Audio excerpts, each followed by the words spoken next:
ಹಾಸನದಲ್ಲಿ ಹಾಡ ಹಗಲೇ ಗುಂಡಿನ ಮೊರೆತ. ಗುಂಡಿನ ದಾಳಿಗೆ ಹಾಸನ ಜನತೆ ಈಗ ಬೆಚ್ಚಿ ಬಿದ್ದಿದ್ದಾರೆ. ಪಟಾಕಿ ಅಂತ ಸುಮ್ಮನಿದ್ರಂತೆ. ಇಬ್ಬರನ್ನ ಗುಂಡಿಟ್ಟು ಹತ್ಯೆಗೈದಿದ್ದಾರೆ ಪಾತಕಿಗಳು. ಈವರೆಗೂ ಕೂಡ ಮೃತರ ಗುರುತು, ಕೊಲೆ ಮಾಡಿದವರ ಗುರುತು ಅಲ್ಲ, ಸಾವನ್ನಪ್ಪಿದಂಥವ್ರದ್ದೇ ಗೊತ್ತಿಲ್ಲ. ಇನ್ನು ಸ್ಥಳದಲ್ಲಿ ಮೊಕ್ಕಾಮೂಡಿದ್ದಾರೆ ಎಸ್ಪಿ ಮೊಹಮ್ಮದ್ ಸುಚೇತಾ ಅವರು. ಹಾಸನದಲ್ಲಿ ಈಗ ಹಾಡ ಹಗಲೇ ಗುಂಡಿನ ಮೊರೆತಕ್ಕೆ ಇಬ್ಬರು ಸಾವನ್ನಪ್ಪಿದ್ದಾರೆ. ಸೊ ಅಲ್ಲೇನಾದ್ರು ಸರೌಂಡಿಂಗ್ ಅಲ್ಲಿ ಸಿಸಿ ಕ್ಯಾಮ್ರಾಗಳಿದೆಯಾ, ಬರೋಕೆ ಹೋಗೋಕೆ, ಇದು ಲೇಔಟಾ ಇಲ್ಲ ಆಚೆ ಇರುವಂಥ ಎಕ್ಸ್ಟೆನ್ಷನ್ ಏರಿಯಾನ? ಸೊ ಇವೆಲ್ಲವನ್ನು ಕೂಡ ಈಗ ಅಬ್ಸರ್ವೇಷನ್ ಅನ್ನು ಮಾಡಬೇಕು. ಕಾರಣ ಅಲ್ಲಿ ಹಾಕಿರುವಂಥ ಚೇರ್ಸ್ಗಳನ್ನ ನೋಡ್ತಾರೆ, ಒಂಥರ ಎಕ್ಸ್ಟೆನ್ಷನ್ ಏರಿಯಾ ಇದ್ದಂಗೆ ಕಾಣಿಸ್ತಾ ಇದೆ. ಅಂದರೆ ಊರಿನ ಆಚೆಗೆ ಹೊಯ್ಸಳ ನಗರ ಇದ್ರೂ ಕೂಡ ಅದರ ಆಚೆ ಇರುವಂಥ ರೀತಿಯಲ್ಲಿ ಕಾಣಿಸ್ತಾ ಇದೆ. ಕಾರಣ ಆ ರೀತಿಯಾಗಿ ಕೂತ್ಕೊಳ್ಳೋಕ್ಕೆ ಜಾಗ ಎಲ್ಲವನ್ನು ಕೂಡ ಮಾಡೋದು ಎಕ್ಸ್ಟೆನ್ಷನ್ ಅಲ್ಲಿ. ನನ್ನ ಸಹೋದ್ಯೋಗಿ ಶಶಿಧರ್ ಇದ್ದಾರೆ. ಶಶಿಧರ್, ಇದು ಹಾಸನದ ಹೊಯ್ಸಳ ನಗರದ ಎಕ್ಸ್ಟೆನ್ಷನ್ ಏರಿಯಾನ, ಲೇಔಟ್ ಏನಾದರೂ ಇದೆಯಾ? ಅಲ್ಲಿ ಬರೋಕ್ಕೆ ಹೋಗೋಕೆ ಏನಾದರೂ ಕ್ಯಾಮ್ರಾಗಳಿದೆಯಾ? ಆ ಕ್ಯಾಮ್ರಾದಲ್ಲಿ ಏನಾದರೂ ಸೆರೆಗಳು ಆಗಿರೋ ಸಾಧ್ಯತೆ ಇದೆಯಾ? ಆ ಥರ ಏನಾದರೂ ವಾತಾವರಣ ಇದೆಯಾ ಅಲ್ಲಿ ಶಶಿಧರ್? ಅರುಣ್, ಏನು ಇದು ಜನನಿಬಿಡ ಪ್ರದೇಶ, ಸುತ್ತಮುತ್ತಲೂ ಸಹ ನಿವಾಸಿಗಳು ವಾಸವಾಗಿದ್ದಾರೆ. ಅಲ್ಲದೆ ಇದೇನು ಹತ್ಯೆಯಾಗಿದೆ ಆ ಜಾಗದಲ್ಲಿ ಮಾತ್ರ ಟಾರ್ ರೋಡ್ ಇದೆ. ಆ ಜಾಗದ ಮುಂದೆ ಇರತಕ್ಕಂಥ ನಿವೇಶನದ ವಿಚಾರವಾಗಿ ಜಗಳ ನಡೀತಿತ್ತು ಅಂತ ಹೇಳಿದರೆ, ಈಗ KA09 MB 3868 ನಂಬರ್ನ ನಿಸಾನ್ ಕಾರು, ಈ ನಿಸಾನ್ ಕಾರ್ನಲ್ಲಿ ಬಂದಂತಹ ಇಬ್ಬರ ಬರ್ಬರ ಹತ್ಯೆ ಆಗಿರ್ತಕ್ಕಂಥದ್ದು. ಏನು ಈ ಜನನಿಬಿಡ ಪ್ರದೇಶದಲ್ಲೇ ನಡೆದಿರ್ತಕ್ಕಂಥದ್ದು. ಇಲ್ಲಿ ಯಾವುದೇ ಲೇಔಟ್ಗಳಿಲ್ಲ, ಏನೆಲ್ಲ ಸುತ್ತಮುತ್ತಲೂ ಸಹ ಏನು ಮನೆಗಳಿದೆ, ಇಲ್ಲಿ ಎಲ್ಲರೂ ಸಹ ವಾಸವನ್ನು ಮಾಡ್ತಾರೆ. ಹಾಗಾಗಿ ಇಂಥ ಪ್ರದೇಶದಲ್ಲೇ ಇಂಥ ಘಟನೆ ನಡೆದಿರೋದ್ರಿಂದ ಸುತ್ತಮುತ್ತಲ ನಿವಾಸಿಗಳು ಬೆಚ್ಚಿ ಬಿದ್ದಿರ್ತಕ್ಕಂಥದ್ದು. ಈಗ ಶ್ವಾನದಳು ಸಹ ಆಗಮಿಸಿದೆ. ಅಲ್ಲದೆ FSL ತಂಡ ಈಗಾಗಲೇ ಮೊದಲೇ ಆಗಮಿಸಿ ಆ ಮಾಹಿತಿಯನ್ನು ಕಲೆಕ್ಟ್ ಇದೆ. ಅಲ್ಲದೆ ಪೊಲೀಸರು ಏನು ಈ ಏರಿಯಾದಲ್ಲಿ ಸಾಕಷ್ಟು ಮನೆಗಳಿವೆ, ಆ ಮನೆಗಳಲ್ಲಿ ಎಲ್ಲೆಲ್ಲಿ CCTV ಇದೆ, ಹಂತಕರ ಪತ್ತೆಗೆ ಮುಂದಾಗಿರ್ತಕ್ಕಂಥದ್ದು. ಅಲ್ಲದೆ ಅವರು ಶೂಟ್ಔಟ್ ಮಾಡಿದ ನಂತರ ವಾಹನದಲ್ಲೇ ಕಾರಿನಲ್ಲಿ ಎಸ್ಕೇಪ್ ಆಗಿದ್ದಾರೆ ಅಂತ ಹೇಳಿ ಸ್ಥಳೀಯರು ಸಹ ಮಾಹಿತಿಯನ್ನು ನೀಡಿದರೆ, ಎಲ್ಲಾ ಮಾಹಿತಿಗಳನ್ನ ಆಧರಿಸಿ ಈಗ ಪೊಲೀಸರು ಹಂತಕರ ಬಲೆಗೆ ಏನು ತನಿಖೆಯನ್ನು ನಡೆಸಿ ಅವ್ರನ್ನ ಹಂತಕರನ್ನ ಪತ್ತೆ ಹಚ್ಚಲಿಕ್ಕೆ ಮುಂದಾಗ್ತಿರ್ತಕ್ಕಂಥದ್ದು. ಅರುಣ್, KA09 ಅಂತ ಹೇಳಿದ್ರಿ, ಅದು ಮೈಸೂರು ರಿಜಿಸ್ಟ್ರೇಷನ್ ಆಗುತ್ತೆ ಶಶಿಧರ್. ಮೈಸೂರಿನಿಂದ ಅಲ್ಲಿಗೆ ಏನಾದರೂ ಲಿಂಕ್ ಆಗ್ತಾ ಇದ್ದಂಗೆ ಕಾಣಿಸ್ತಾ ಇದೆ. ಗೊತ್ತಿಲ್ಲ ಈ ವಿಚಾರದಲ್ಲಿ ಏನಾಗ್ತಾ ಇದೆ. ಎಕ್ಸಾಕ್ಟ್ ಅಲ್ವಾ? KA09 ಅಲ್ವಾ? ಹೌದು ಅರುಣ್, KA09 MB 3868 ನಂಬರ್ನ ನಿಸಾನ್ ಕಾರು. ಈ ಕಾರಿನಲ್ಲಿ ಇದ್ದಂತಹ ಇಬ್ಬರ ಬರ್ಬರ ಹತ್ಯೆ ಆಗಿರತಕ್ಕಂಥದ್ದು.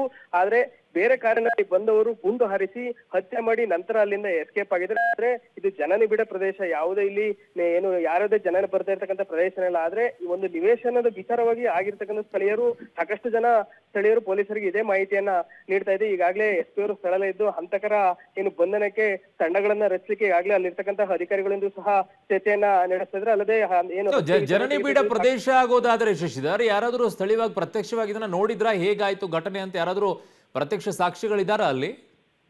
ಏನು ಶವ ಏನ್ ಬಿದ್ದಿದೆ ಅದ್ರ ಅಕ್ಕಪಕ್ಕನೆ ಸಾಕಷ್ಟು ಮನೆಗಳಿವೆ. ಆದ್ರೆ ಅವರು ಹೇಳ್ತಾ ಇರೋ ಪ್ರಕಾರ ನಾವು ಹತ್ಯೆಯನ್ನೇ ನೋಡಿಲ್ಲ. ಆದ್ರೆ ಪ್ರತಿನಿತ್ಯ ರಾತ್ರಿ ಬೆಳಗ್ಗೆ ಈಗ ಒಂದು ನಿವೇಶನ ವಿಚಾರಕ್ಕೆ ಕೆಲವರು ಬಂದು ಇಲ್ಲಿ ಗಲಾಟೆಯನ್ನ ಮಾಡ್ಕೊಳ್ತಾ ಇದ್ರು.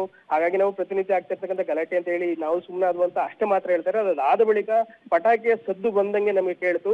ಇದೆಲ್ಲವೂ ಆದ ಬಳಿಕ ನಾವು ಹೊರಗಡೆ ಬಂದು ನೋಡಿದಾಗ ಅವರಿಬ್ಬರ ಹತ್ಯೆ ಆಗಿತ್ತು. ಆನಂತರದಲ್ಲಿ ನಮಗೆ ಅದು ಗುಂಡೆ ಹರಿಸಿ ಹತ್ಯೆ ಆಗಿರೋದ್ರಿಂದ ಗೊತ್ತಾಗಿದೆ ಅಂತ ಹೇಳಿ ಅವರು ಸಹ ಅಷ್ಟೇ ಪೊಲೀಸರಿಗೆ ಮಾಹಿತಿ ನೀಡ್ತಾ ಇದ್ದಾರೆ. ಹೊತ್ತು ಯಾರು ಸಹ ನಾವು ಅದನ್ನ ಪ್ರತ್ಯಕ್ಷವಾಗಿ ನೋಡಿದೆ ಅಂತ ಇದುವರೆಗೂ ಸಹ ಪೊಲೀಸರಿಗೆ ಮಾಹಿತಿನ ನೀಡಿಲ್ಲ.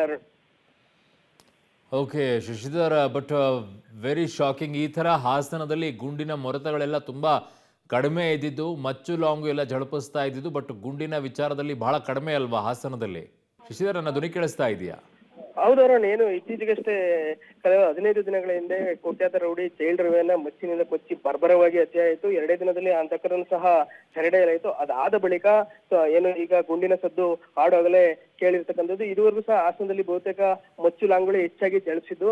ಆದ್ರೆ ಕಳೆದ 4-5 ವರ್ಷಗಳಿಂದ ಒಂದು ಶೂಟೌಟ್ ಆಗಿತ್ತು. ಅದಾದ ಬಳಿಕ ಕಳ್ಳತನಕ್ಕಾಗಿ ಬೇಲೂರು ತಾಲೂಕಿನಲ್ಲಿ ಒಂದು ಶೂಟೌಟ್ ಅನ್ನ ಮಾಡಿದ್ರು. ಅದಾದ ಬಳಿಕ ಇದೀಗ ಇಬ್ಬರನ್ನ ಹಾಡುವಾಗಲೇ ಶೂಟ್ ಮಾಡಿ ಸಾಯಿಸಿರ್ತಕ್ಕಂಥದ್ದು ಇತ್ತೀಚೆಗೆ ಇದೇ ಮೊದಲ ಪ್ರಕರಣವಾಗಿದೆ. ಹಾಗಾಗಿ ಏನು ನಿವಾಸಿಗಳು ವಾಸಿಸ್ತಕ್ಕಂತಹ ಸ್ಥಳದಲ್ಲಿ ಈ ರೀತಿ ಆಗಿರ್ತಕ್ಕಂಥದ್ದು ಸಹಜವಾಗಿ ಇಲ್ಲಿರ್ತಕ್ಕಂತಹ ಏನು ಸ್ಥಳೀಯರಿದ್ದಾರೆ ಅವ್ರನ್ನ ಸಹಜವಾಗಿ ಬೆಚ್ಚಿ ಬೀಳಿಸಿದೆ. ಅಲ್ಲದೆ ಈ ಪ್ರದೇಶ ಏನಿದೆ, ಈ ಪ್ರದೇಶದಲ್ಲಿ ವಾಸಿಸ್ತಕ್ಕಂಥವರು ಸಹ ಹಲವು ಬಾರಿ ಇಲ್ಲಿ ಗಲಾಟೆ ಆಗ್ತದೆ ಅಂತ ಹೇಳಿ ಪೊಲೀಸರಿಗೂ ಸಹ ಮಾಹಿತಿಯನ್ನು ನೀಡಿರ್ತಾರೆ. ಅವರು ಮಾಹಿತಿ ನೀಡಿದಂತೆ ಸ್ವಲ್ಪ ಪೊಲೀಸರು ಬಂದ ಸಂದರ್ಭದಲ್ಲಿ ಏನು ಗಲಾಟೆ ಮಾಡ್ಕೊಳ್ತಾರೆ ಅವರು ಅಲ್ಲಿಂದ ತೆರಳಿದ್ದಾರೆ ಅಂತ ಹೇಳಿ ಈಗ ಪೊಲೀಸರಿಗೆ ಸ್ಥಳೀಯರು ಸಹ ಮಾಹಿತಿಯನ್ನು ನೀಡ್ತಾ ಇದ್ದಾರೆ.